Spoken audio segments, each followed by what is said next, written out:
أنا الوالدة والقلب الأخفاء أدور عزاء ابني. ما سلام الله عليها، أنا صوتي ما يمكن ما يساعد. أنا الوالدة والقلب الأخفاء وأنا أدور عزاء ابني وين ما شاف. ويلي على ابني المات عطشان لعبت عليه الخيل ميتا. أنا الوالدة يا حسين يا ابني، أنا يا ابني يا ابني يا ريت ذباحك ذباحك تسعدني على ابني يا ريت تحبني. يما يا يما أنا وقت الذبح محضرت يا وتوادعك يا ابني وشبني.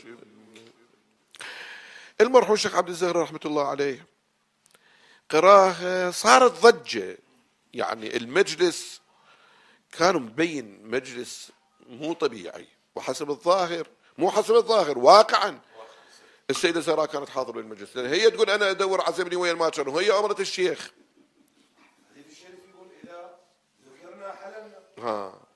فإحنا مولانا نريد نقول في مجالس أهل البيت عليهم السلام إذا عقيدتنا أنهم حاضرين، وهي عقيدتنا وهي العقيدة الصحيحة، إذن أرجع على كلام الأول المربع الأول، ليش ما نلعن أعدائهم؟ يا أخي هذه زيارة عاشوراء زيارة حديث قدسي ومروي عن الإمام الباقر، الزيارة صحيحة 1000%، يعني ما بيها كلام، ما بيها شيء ضعيف. زين، كم مكان يلعن الإمام؟ اللهم من مكان يقول وأبرأ إلى الله ممن أسس أساس الظلم والجور عليكم أهل البيت. هذا التأسيس الثلاث مرات يذكرها. آخر اللهم لعن أول ظالم ظلم حق محمد، لعن الله أمة قتلتك ولعن الله أمة سمع لعن. والعجيب شيخنا في جميع زيارات الحسين عليه السلام ما تشوف زيارة ما بها لعنة. ابدأ من زيارة الوارث اللي كنا حافظيها بعد، لعن الله أمة، حتى اللي يسمع الإمام الصادق عليه السلام يلعن. احنا في زيارة عرفة كنا في خدمة سماحة الشيخ الله يحفظه، زيارة عرفة هناك موجود اللهم لعن لعن الله أمة أسرجت وألجمت وتهيأت وتنقبت لقتالك يا أبا عبد الله. أسرجت اللي سووا سراج سرج سووا للخيل، هم كانوا بالكوفة سووا السرج لخيول قتلة الحسين الله يلعنهم. الحداد اللي سوى لجام ألجمت، اللي سوى لجام للحيوانات لعنة الله عليه. تنقبت، بعضهم خلوا نقاب حتى الناس لا يعرفوهم، فضيحة، لا يكتبون اسمه بالتاريخ أنه قاتل الحسين، لعنة الله عليه. تنقبت يعني شنو من ومن سمع الآن يسمع رضيت بذلك، مثل هذول النواصب اللعناء بالكويت كاتبين اليوم يوم فرح وسرور.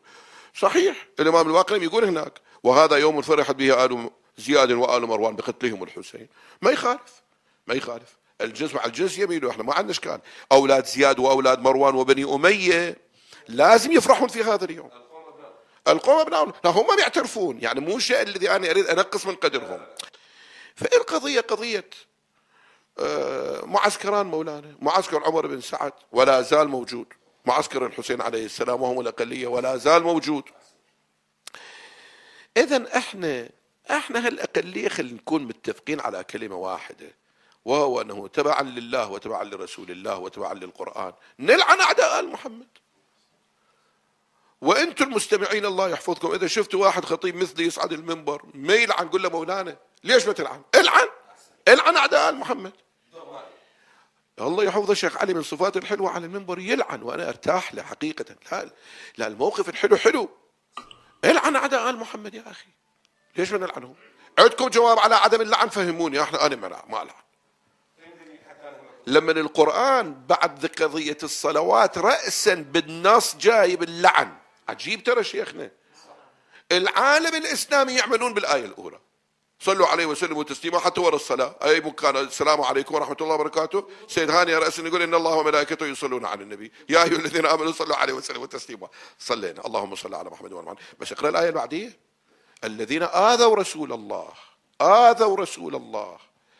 وهم صحيح البخاري يقول فاطمة الزهراء ماتت وهي واجدة على فلان وفلان، وفاطمة الزهراء قالت اللهم اشهد أنه ما آذياني ولم يرضياني. لعنة الله على من آذى فاطمة الزهراء. ما عندي أنا كلام، أنا ما أريد أجيب اسم أحد، إنما إحنا والواقع خلونا على العقيدة الثابتة الصحيحة. عرفت؟ أن يطلع واحد في تلفزيون العربية يسوون وياه مقابلة يقولون أنتم الشيعة تلعنون أعداء محمد، يقول لا لا لا احنا بريئين، هذا جهالنا يلعنون. ليش جهالكم؟ أنت جاهل، أنت جاهل. لا لا احنا نلعن أعداء محمد كائنا من كان بنص القرآن وبأمر رسول الله مولانا، بأمر القرآن. العنوهم لعنة الله عليهم. لا نجي احنا لن يعني السؤال اللي سأله من المرحوم العلامة الأميني رضوان الله تعالى عليه، قالوا له ليش انتم غير عاشوراء تلبسون السواد وتخبصون؟ قال احنا ما خبصناها في قضية الغدير، انكرتم الغدير. يا ريت في قضية الغدير كنا كل سنة نتطبر، كل سنة ندق على راسنا نقول واي ماما. حتى القضية الآن تريدون تاخذون عند قضية الحسين؟ لا. وصلى الله على محمد وآله الطاهرين.